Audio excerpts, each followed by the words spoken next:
Welcome to another edition of Wolverine Chat. I am once again your host, Tim Raymond. Going to talk about that sad, hard, I don't know what you want to call it, loss on Saturday in Ann Arbor. We'll talk a little bit about the future, and we still got a bowl game, the Citrus Bowl. It looks like we're playing Texas. So, game started out, a lot of people thought it was going to be close. Well, at least within 7 points, score two. And it could have, as it turned out, although the way they played, it shouldn't have been as close as it was. But at the same time, it could have been so easily closer, at least in points. We get the ball. First play, Marshall just breaks one. I thought maybe for a second he was gone. Gets it down to about the 45. I think he ripped one for about 40 yards. So we're down to the 40-yard line. Couple good plays, get a little closer, and then on third down, can't do anything. Can't move the ball and end up with a field goal. So, we're moving the ball. Things are looking okay. 3-0. Touchdown would have been a lot better. Next play, first play from Ohio, Zeke Berry makes a great play. Okay, the defense is looking good. Next play, interception. So just like that, we're up 3-0. We intercepted it, and it's like, okay, could this be happening again? Is this possible? Who intercepted it? Jair Hill had a great interception. Moved the ball down easily. Again, the running game started out for the first two series was working well. A couple big chunk plays, and we're due the 10-yard line, and then all of a sudden it stops. Some tackles for loss from Ohio. I thought Bryce missed a couple shots in the end zone, and we kick a field goal. Now, should they have kicked a field goal? Probably, but it wasn't 4th and 1. If it was 4th and 1, even 4th and 2, I would have gone for it. But they kicked a field 6-0. I thought we threw everything we had at them, and it's only 6-0. I thought this was going to be like the Alabama game where we just maybe start out just some incredible plays and we go up 17-0, and just like that. We could have I tell you what, this is why it was so big. If we're up 14-0, I think Ohio might be thinking, here we go again. Are you kidding me? 6-0 look like it helps them. They're like, they threw everything at us and we're still only 6-0 down. We're one pass down. We're one breakaway. They get the ball back. They move it down. They're ready to score. And we stop them on 3 plays for the 1-yard line. 3rd and 1, we hold them. It's 4th down. And then the inexplainable happens. Barnum just headbutts a referee. Now, I don't think he actually touched him, but he did, we all saw it, and it's unreal. I know they're like, the referee was grabbing him or whatever, but come on. You walk away, you share this with your coach, the other players. You don't do this you don't do this. You just don't. Somehow he wasn't ejected. He should have been, but he wasn't. But we hold them again and hold them to a field goal. That's 7 plays from 1 or 2 yard line. We hold them. Unreal. No, I can't put it into words. So, we have an interception. So we got that turnover. Our running game is running well. We've had a few passes, and our defense stopped them at the 1-yard line. So although it's only 6-3, it's looking pretty good. And then that's about the last time I could say it was looking pretty good. They go on and score another touchdown, and that makes it 10-2. I'm trying to find. Give me a second here. So I'm looking this up. Oh, here we go. Okay, so that makes it 10. After the field goal, they get the field goal, yes. And then saying pass completed to Smith for 35 yards, a touchdown. And that was the other turning point. Because not that it would have changed the game. That should have came back. I don't see how I heard Joe Klatt talk about it. Everybody I could hear talking about it. That should not have been a touchdown. He bobbled it. You saw it. He did not have possession, and they looked at it and did not overturn it. So it says 6-3 Michigan's ball at the 20-yard line. Michigan with all the momentum, it's 10-3. So that was another big. That was the third. The first two were the field goals, and the next one was so that's 1. 2 was the touchdown not being overturned, and the third one after we couldn't. It was the halftime. They just nursed the clock. They brought it down and brought it down and brought it down. Why not call time when it was clear they were going to either get a field goal or a touchdown? For some reason, I guess Sharon likes going into halftime with timeouts. I don't understand that. He did not call timeout. We could have had a minute or so to get into Zavada's range. He's got a big range. All we needed to get down to the 45-yard line and let him kick. So they don't do that. They go in at halftime, and that's just such a big thing because they get the ball at the second half. Second half, they move the ball, but we stop them around the 50-yard line. And then, again, we can't really do anything. We moved the ball. Well, actually, we did. We got the ball back, but we ended up punting. We did get that another field goal in the first half. I'm forgetting about. I'm trying to remember this from memory. And Zavada kicked a 49-yarder. So he was kicking well today. So that's what I mean. He could have kicked, we could have tried, but we didn't. In the second half, they get the touchdown, 17-9. We're still within one touchdown, a touchdown and a 2-pointer. Still got a prayer. It's not over yet, but we're just not doing anything. We're missing. Bryce is just checking down every time. They're either dropping the ball because he's throwing it so hard, or they're being tackled so hard. Number of times, a lot of times, my brain is not working today. Marsh was wide open down the field, and Marsh has got the more yards since October than anybody. Why? No, not only no catches, no, they didn't go to him. No attempts. Okay, that's beyond. I don't know. I know Sharon said that they were running good, so they want to stick with it. Well, they were running good for 2 series. After that, they were not running good. So I'm at a loss for that. But Donovan McCulley had a few good catches downfield. Then they didn't throw it again. That's what I don't get. When something's working, they stop. Which when you have Andrew Marsh, again, leading the country since October 1st in receiving, throwing the ball early. In fact, I heard that some of the players after the game were like, why the heck do we practice all these plays, all week long, and then we don't use any of them? They were frustrated, and I don't blame them. Sharon has got to get better. And I'm not saying he shouldn't go. He needs one more year. He's not developed Bryce Underwood very well, or it's a scheme or something, but Bryce isn't where he should be. But he's not giving him that chance. He's not trusting him. It's Ohio State. We're down. Give him a chance. That was our only chance to win. And even running, we were running well, but that wasn't we don't have a better portion of our team against Ohio State. We're good at running, but Ohio State, like last year, we had that position. Running was to our advantage. Everything else was to Ohio State's. This year, Ohio State's got everything because although Michigan got better offense, Ohio State did too. So for some reason, they just he didn't do that.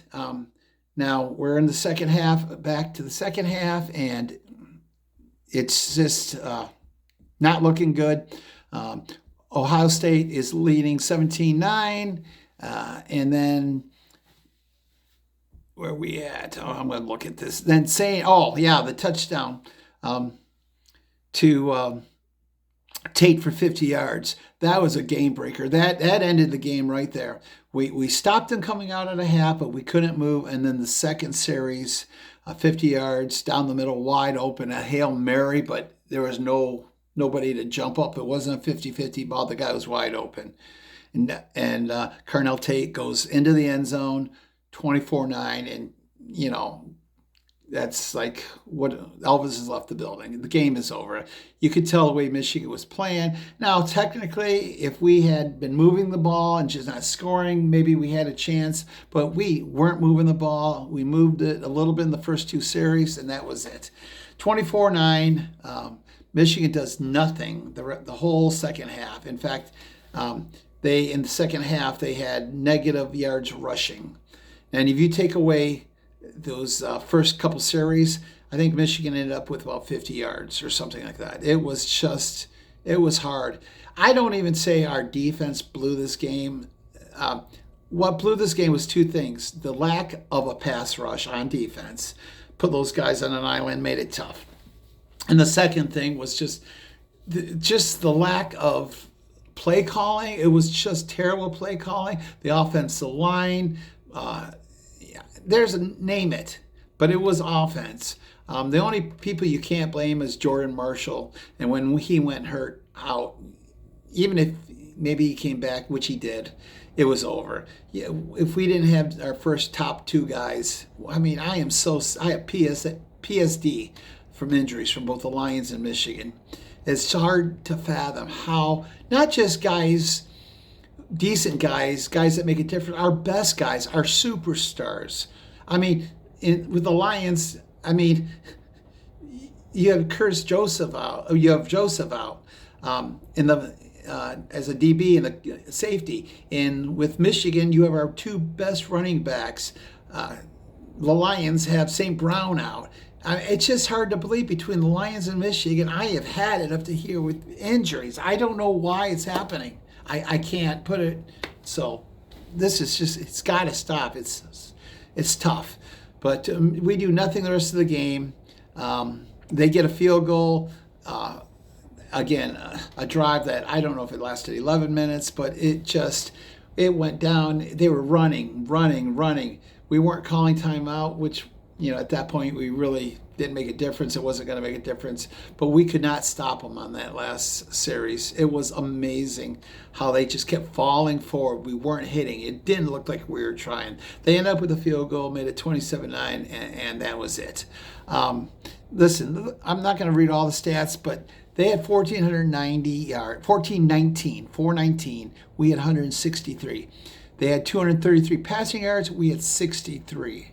63. You know how many yards Davis Warren had last year? 60. If someone had said next year we have this young, great arm, it's going to be a total difference maker, and I tell you, we had 63 yards against Ohio State, you'd be like, you're joking. There's no way. Rushing yards, 186 to 100. What's amazing, against all the other teams in the nation, we have like 4,000 yards. Against Oklahoma, USC, and Ohio State, we have about 300, almost 400 yards. That's it. So I don't know what to say. We're running because we have a decent offensive line. We don't have that offensive line. In fact, they say we have a Joe Moore offensive line. We're up for that award, and Ohio State is not. Now you got eyes. Look at Ohio State's offensive line. Look at ours, and tell us that ours is should be better than Ohio State's. Again, they can run decent against decent teams to poor teams, but when you get a good team, things change. So they're all young, so I'm not panicking. I think we're going to be fine next year, but this was not that great. In fact, if this team had last year's schedule, we would have had 4 or 5 losses, easy, in my opinion. And I think last year's team had this year's schedule, I think they'd be about 9-3. So I don't know. I know they're all young, but what's that tell you?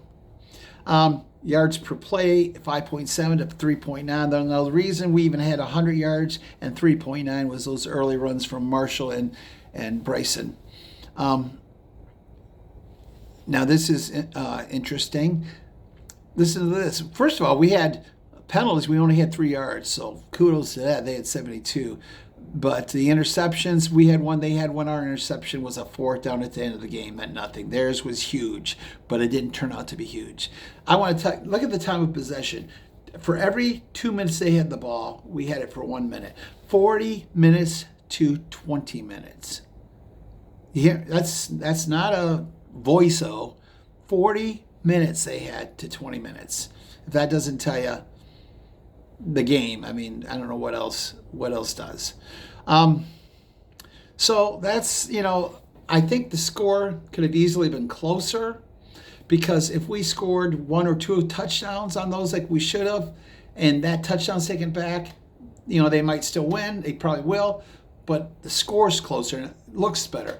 But on the field, it just didn't look close at all.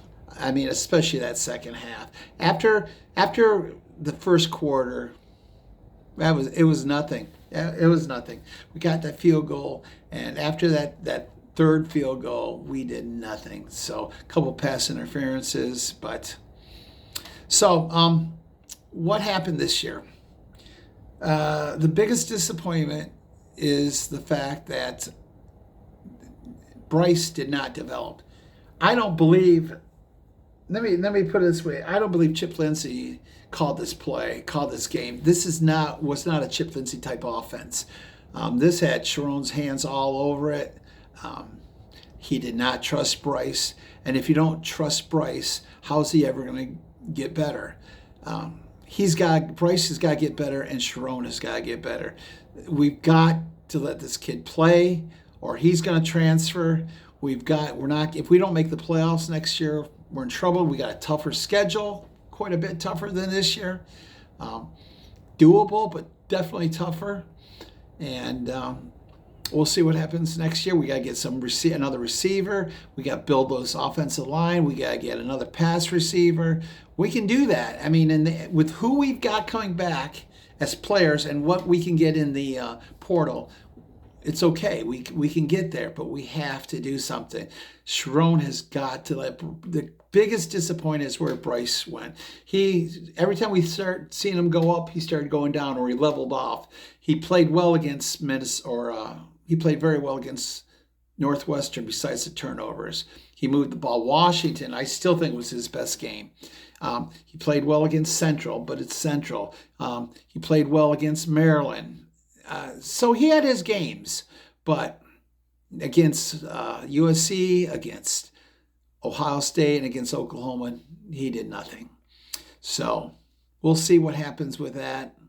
I think if we had known this, Mikey Keene wasn't hurt, he would have been playing this year, and we could have brought in Bryce now and then, like they did JJ on his freshman year. And I think that might have been a better play to call.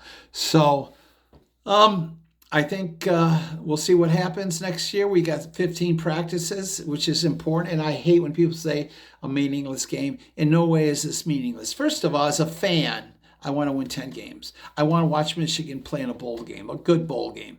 So if you don't watch the game. You don't have to. But I'm going to. And I'm going to cheer and hope they win. And I'm going to be upset if they lose. You get 15 extra practices, not only for the young guys, but the guys that are coming in. That's what's so disappointing about Bryce. He was there for all these practices last year. He was there for spring practice, and he was there for fall practice. He played in the spring game, everything. And this is his development. So I don't know.